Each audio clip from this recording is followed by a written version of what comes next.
ne se fait sans qu'il ne commence par un rêve, celui de réaliser ses désirs les plus grands et par la même occasion de se réaliser et réussir son rêve. Pour y arriver, il faut y croire, persévérer, avoir de l'endurance et du souffle, douter certainement, comme tout le monde, mais ne jamais se décourager, ne jamais abandonner. Tel est le secret de la réussite, à laquelle s'associe bien sûr des compétences et à coup sûr un brin de leadership, si ce n'est le leadership tout court. Yankhoba Ndiaye le sait. Bien que jeune, en situation de handicap, il n'en est pas moins un leader. Du haut de ses 20 ans et quelques, sur sa chaise volante, il rêve de se faire un nom sur le grand écran, comme sa maman, Marième Gueye Ndiaye. waaw mën nañu wax loolu de parce que ci milieu cinéma bi laa nekk depuis 92 ba léegi alhamdulilah mais moom infographie laa bëggoon mu def la doon def sax au Média Centre de Dakar mais il s'est trouvé que Moussa Touré le grand cinéaste nekk seen formateur nekk seen directeur pédagogue man xaw ma ko woon sax. Après benn jour rek la ma woo ni ma mais yow waxoo ma ni woon sa doom mi ngi fii ainsi de suite jeex na après mu suivre filière boobu benn jour mu ñëw mu ne damay def film mu ne Pa Moussa nee na damay def film man ko film mu ne waaw man ko xam nga lan moo nekk ci film mu ne ma waaw man ko lan mooy sa projet mu ni ma dama bëgg def film ci sama bopp damay raconter sama vie léegi yow danga may jàppale ci sama juddu nan laa nekkee handicapé ak yooyu nan la ñëwee daal. Il a déjà commencé d'ailleurs, et pas avec n'importe qui, pour ses premiers pas dans le cinéma. Moussa Touré, écrivain, cinéaste, producteur, technicien, l'a aidé à réaliser son premier film. Vous savez, moi on a fait appel à moi dans une école qui s'appelle le Forut, le Média Centre. Et dans ce Média Centre, il y avait à peu près une vingtaine de jeunes là, à qui je devais donner, au fait, je ne dirais pas des cours, mais je leur donnais l'occasion de parler d'eux-mêmes, de parler de leur vécu, cinématographiquement, je dis. Donc c'était écrire un scénario et puis le faire. C'est-à-dire, c'était ça, c'était cette rencontre-là qui a eu lieu. C'est-à-dire, et dans ce lot-là, il y avait Yankhoba. Et il y avait Yankhoba qui était toujours derrière, parce que tout simplement, il ne se mettait pas en avant, parce que c'était le seul handicapé. Et moi, toute ma bataille, c'était de le mettre en avant. Donc tous les matins, je lui disais, écoute, allez, devant. Mais la remarque que j'avais faite, c'est qu'au fait, j'avais remarqué que parmi les élèves, il était celui qui avait le plus de vécu et qui, au fait, savait comment raconter. Il avait l'idée de comment raconter son vécu. C'était un des élèves qui avait mieux compris cela. Alors Yankhoba, tu peux parler de comment on s'est rencontrés aussi, hein? Oui. Bon, ñi ngi xamante au Média Centre en l'année 2019. Au début yow da nga ñëwoon rek seet si directeur bi fa lañ tase. Après l'année 2020 après ci nga ñëw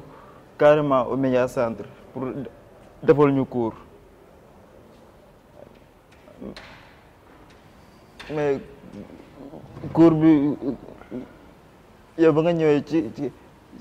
ci nga ma jàngal lu ñuy defee film ba ma def sama benn projet de film. Mais au fait, je pense que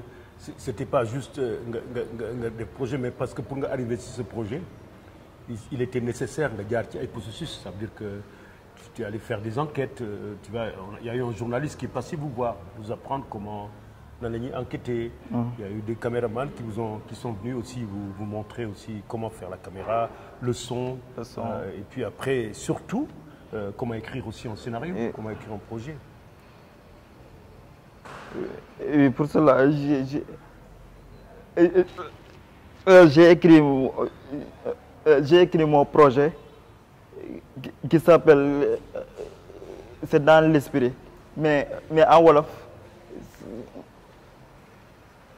affaire bi ci xel la mais dans le film j'ai raconté ma vie, comment je vis avec ma famille, avec les gens.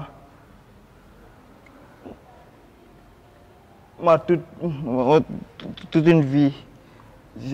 j'ai raconté je l'ai raconté dans le film. Parce que dama xam ne samay waajur ñoom dañ ma gën a jege ba pare jàppale ma wanewuñu ni ki handicapé la rek naa ko bàyyi mu dem ak sagom dañ ma jàppale ci côté bu nekk surtout sama yaay moom depuis sama juddu mi ngi may toppatoo ba jusqu'à présent d'être handicapé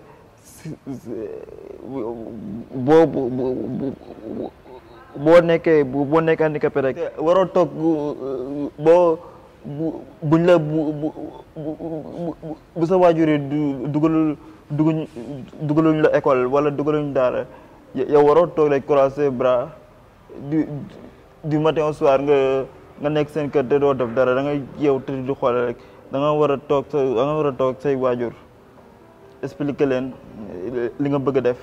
ñoom buñ la ci mënee jàppale ñu jàppale buñ la ci mënul jàppale ñu xam li ñuy def loolu moo gën a poussé pour que ma def film bi te film bi dama ko def ci man maa nekkoon réalisateur bi en même temps l'acteur.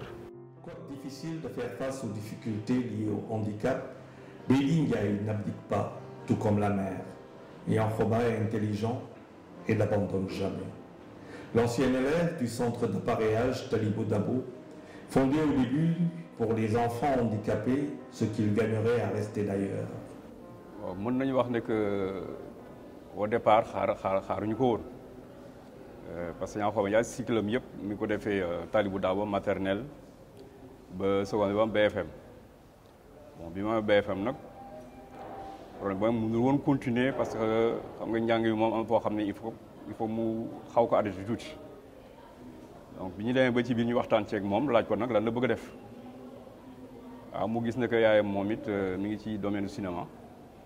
mu ne man daal defe naa ne sama xel daal mooy def cinéma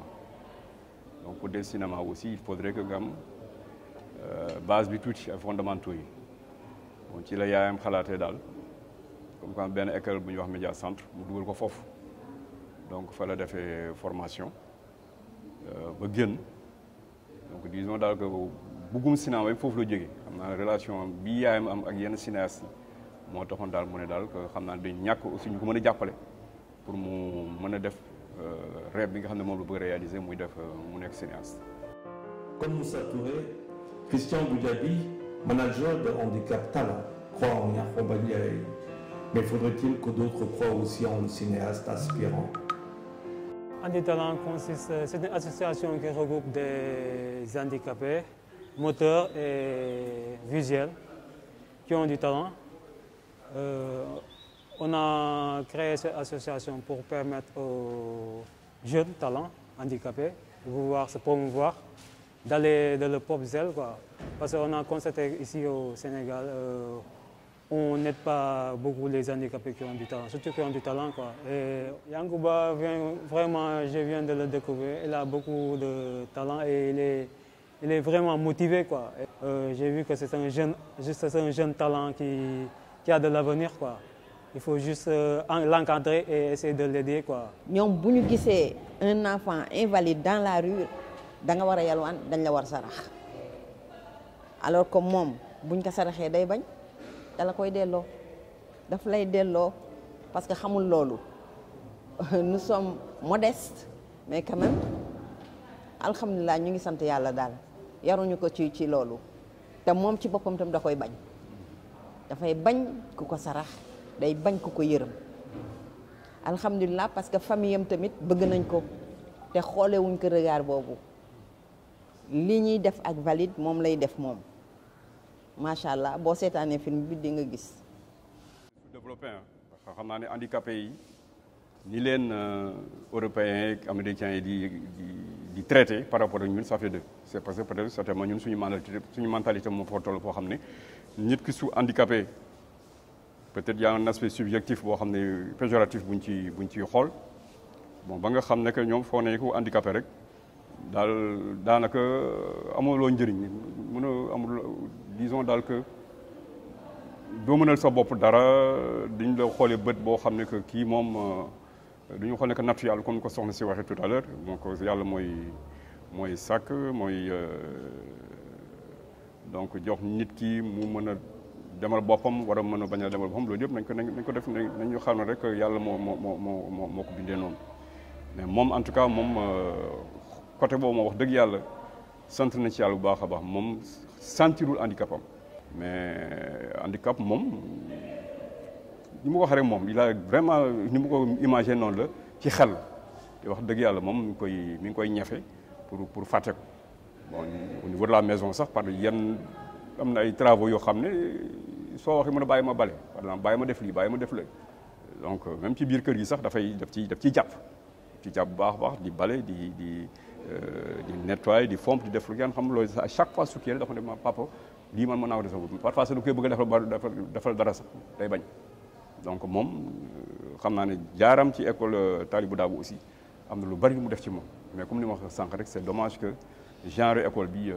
pratiquement benn rek la fi donc loolu xam naa suñ ko multiplier woon handicapé yu bari dinañ mën a gis seen bopp ci pour mën a toppatoo seen bopp. aussi su fekkente ne jàng nañ ba pare parce que xam naa ne aussi des na parce que suñu jàngee pare am seen diplôme malheureusement aussi on a vu le cas de l'INEFJA xale yi jàng ñefe war a jël société bi malheureusement non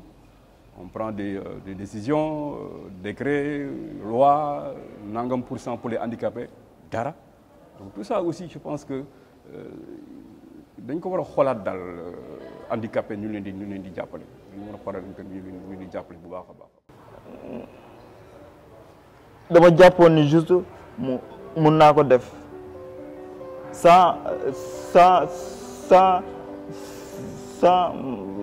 sama handicap parce que man su ma nekkee kër gi même bu ma nekkee